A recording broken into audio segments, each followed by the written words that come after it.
చూసారు కదా, దీన్ని అయితే మనం టెక్స్ట్ లేఅవుట్ ఎఫెక్ట్ అని అంటాము. సో ఇది CapCut లో సింపుల్ గా ఎలా చేయాలో చూద్దాం. Let's go. Welcome to day 8 of CapCut editing series.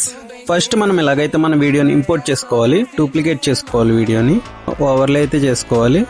Next adjust చేసుకోండి మన వీడియోని. సో ఫ్రంట్ కి తీసుకొచ్చేయాలి అండ్ మళ్ళీ ఆ అడ్జస్ట్ చేసుకున్న వీడియోకి మనం రిమూవ్ బ్యాక్గ్రౌండ్ చేయాలన్నమాట. సో కింద ఆప్షన్ కనబడుతుంది కదా, remove background, auto removal. So ఇక్కడ ఆటో రిమూవల్ అయిపోద్ది. ఇది అయిన తర్వాత మనం టెక్స్ట్ అప్లై చేసుకోవాలి.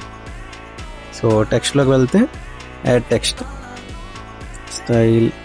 సో ఫాలో అన్న టెక్స్ట్ నేను అప్లై చేసుకున్నాను.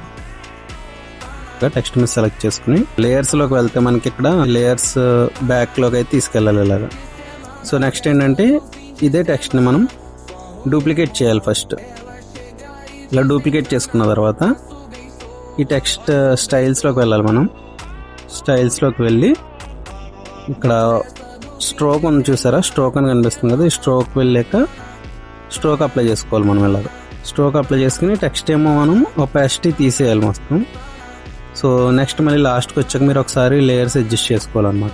మనం ఏదైతే స్టార్టింగ్లో బ్యాక్గ్రౌండ్ రిమూవ్ చేసామో ఆ వీడియో ఫైల్ని అయితే మనం సెలెక్ట్ చేసుకోవాలి. సెలెక్ట్ చేసుకున్నాక కింద లేయర్స్లోకి వెళ్తే మనకి ఇక్కడ చూపిస్తుంది. సో ఇది మిడిల్కి అయితే పెట్టుకోవాలన్నమాట మనం ఈ లేయర్ని అయితే. సో ఇలా అడ్జస్ట్ చేసుకుంటే మనకి మన వీడియో అయితే రెడీ అయిపోద్ది. ఇక్కడ మీరు చూసుకోవచ్చు, ఇక్కడైతే మనకి టెక్స్ట్ అవుట్లైన్ ఎఫెక్ట్ అయితే యాడ్ అయిపోయింది. సో ఇలాగైతే మనం ఈ ఎఫెక్ట్ అయితే అప్లై చేసుకుంటాం. ఓన్లీ CapCut అనే కాదు, మనం ఏ వీడియో ఎడిటింగ్లో అయినా ఇది చేసుకోవచ్చు.